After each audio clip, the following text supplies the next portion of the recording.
Well, I was a talk show guest. I was on most of the talk shows in this country. I had been on Geraldo, Sally, Jesse Raphael, those shows like that. And then when Jerry appeared, I was able to get on his show as a guest. And I was on the show actually six times before I was actually a producer. So my background, no one will ever be able to do that again. I went from guest to producer, which should never be done again. I don't think so.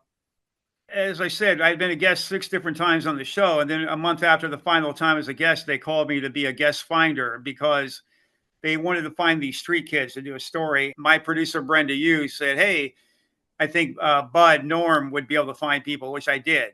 So I found the people, and Jerry came out there with his security, and they picked us up in a limo. And we didn't know what to expect. Al Bowman and I were like, "Yo, this is gonna be a fun time. We're gonna be guest finders for Jerry Springer." We were paid a lot of money, as I recall, even like 500 to $1,000 just to find guests for the show. And the first thing we were told when we got in the limo with Jerry was him and his security said, "Where are the hookers? Where are the girls?" So we looked at each other and we're like, "Okay, we understand you want to get guests, but we also need to get you women as well." And that led us on the fast track to being producers because we were able to procure the guest and procure the women. So they had it was a double dip, as you like to say. And Jerry and his security enjoyed it immensely. Put it that way. Everything we did, they enjoyed. And they were coming out, I think every 2 or 3 weeks, they came out to LA to do more shows because of that. And then eventually they started having me bring the guest to Chicago. And that led to Al and I being freelance producers. We actually produced the shows ourselves. And then in the end, I was hired full time. And again, the 1 year I worked there full time was when the show went from number 10 to number one. It was like double duty. We had to find the guests and we had to find the women as well. So I basically was his. It's funny because we did stories with pimps and I was Jerry's personal pimp. If I hadn't found those women that from beginning as a guest finder all the way through to when I worked there full time, I wouldn't have been there. So again, my job was more important to find him women than find him guests. The ratings were good, but what got me the job full time and kept me there was the fact that I was getting them women. And so that was really part of the deal. And again, for them to say, "Oh, there was a one-off," is the biggest joke. Every show I ever did, I had strippers on, and every show I ever did, Jerry was horn dogging on the strippers. The whole idea of the fake guest of Jerry Springer is a laugh because when I got there, they had already been doing fake guests and fake shows. They had been doing them for years. It's just they didn't rate very highly, so nobody cared. And when I left, they were still doing fake shows. And again, you'll see some stuff I'll provide in the book that shows how even after I was blamed for everything, they still kept on doing the fake shows. The difference was the fake shows that we did were the highest rated shows they ever did and were beating Oprah. So that's why it was such a big deal. But what we would do is in the beginning, sometimes we got actors, right? But we found out that the actors would overact. We had one show where the guy, I think he had been on some shows before, like that you'd actually see on regular TV, like maybe ER and things like that.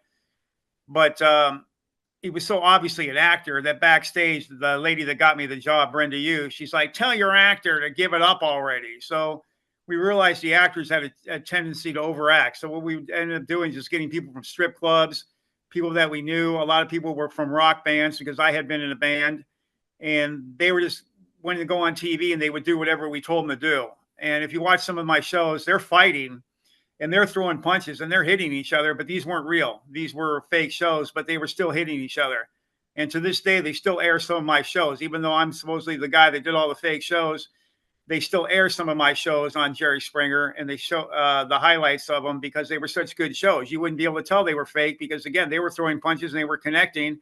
And the stories, I made sure that they looked real.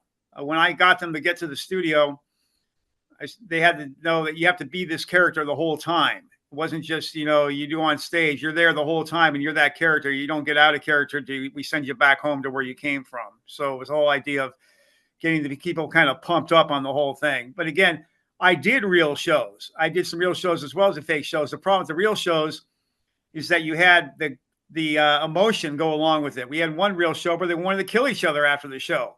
And I had to bring the security guy, Steve Wilkos, in, and he went ahead and warned everybody about, not having to go to jail if they try to kill each other. And so we calmed everything down. But obviously, as you saw from the documentary, there was one murder, but there was other murders and suicides they don't talk about.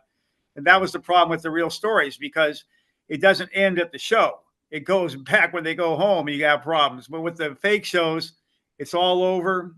You don't have to worry about anybody killing each other. So the fake shows were actually the preferred method for Jerry Springer. And again, I wasn't the only guest that ever did it. I mean, the only producer that ever did the fake shows, but I brought it to such a higher level that the ratings were so much better that then the media wanted to know, hey, what's going on? Well, we were number 10 when I got hired. Nobody cared the show was fake. But when we became number one, suddenly they're like, hey, Jerry Springer's fake. And because I was the number one guy, they all tried to pin it on me. Some of my former guests went on Jenny Jones, and they cooked up this whole scandal thing with the Jenny Jones people on the show Extra, as well as with 2020. And then there was another guest, a little scumbag, that what happened was we had warned the guest about the fact that 2020 was looking into the show. And this punk went ahead and called 2020 and said, hey, I'm a fake guest on the show. What a slime ball. The fact that he worked in TV later just shocks me, because one of the hard things of TV is you don't narc your TV off, because again, there's a lot of stuff in TV that people don't know about. We put it in the book, but as I put, TV is the dirtiest business there is. I've never, I was in music, which is a tough business, but TV is just the dirtiest thing you've ever dealt with. When they had the expose on me on 2020, it wasn't good enough that they just said, oh, the shows are fake. They had to have the people lie and say that I had threatened them. And I had said, oh, you have to sign this release. It's not true at all. I never had anybody sign a release. That's what the associate producers were doing. So that wasn't true. I didn't threaten anybody. They all loved going on the show. It was a big fun and games thing. So there wasn't anything where anybody was pressured to go on the show. If they had actually said, I don't want to do it, I said, great, you weren't that good anyway. It was a code word. They'd say, get me somebody, like when the first shows we did was called High Class Call Girls. And they said, get me somebody that says they're a hooker. Get me somebody that says they're a pimp. In fact, on the chyrons, it says he's a hooker. It says he's a pimp, says she's a hooker. So the whole idea was that they wanted to eat the steak, but they didn't want to know how you butchered the cow. That was really what the true story was. I was not the only one doing the fake shows. Again, it had been done before I was there. It was done after I was there. I was no mastermind.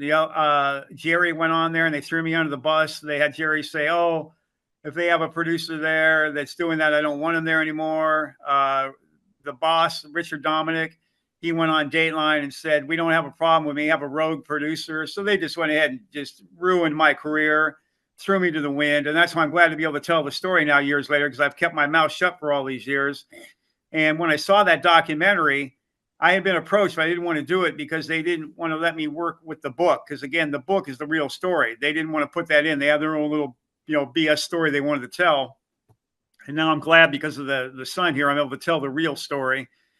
And it just feels good to finally tell the truth of what happened, because again, they've been able to blame me for all these years. And they're still trying to say, oh, Norm LeBeau, Reverend Bud Green was the only fake producer we ever had. That's bogus.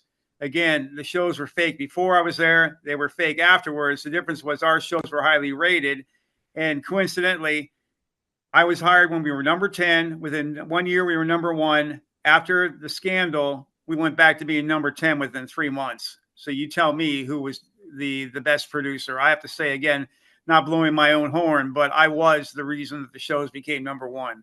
So I know we were putting people up at the Motel 6. So there was no fancy hotels by that time. There had been, the very beginning, they had done that. But as they got the more wild guests, they realized that the hotels didn't want them there. So, and the other idea is that we flew them out on an airline that had like a 2-day-old turkey sandwich as the meal. So as I put it in the book, I say, hey, I'd like to see an Oprah producer, put somebody up in Motel 6, give them an old turkey sandwich to come out here, only pay them maybe like $100 or something. There was no big money, and get them to produce like they did on the shows that we did. I don't think it could be done, but we had a certain way of, especially I had a certain way of getting the guests to do what I wanted them to do. And money and everything had nothing to do with it. The only thing we ever gave them was food vouchers, which we called Jerry dollars. But that was it. There was no big money. The only time we ever paid a guest big money, and that wasn't even that much, was $1,000 to Divine Brown, who was the famous hooker.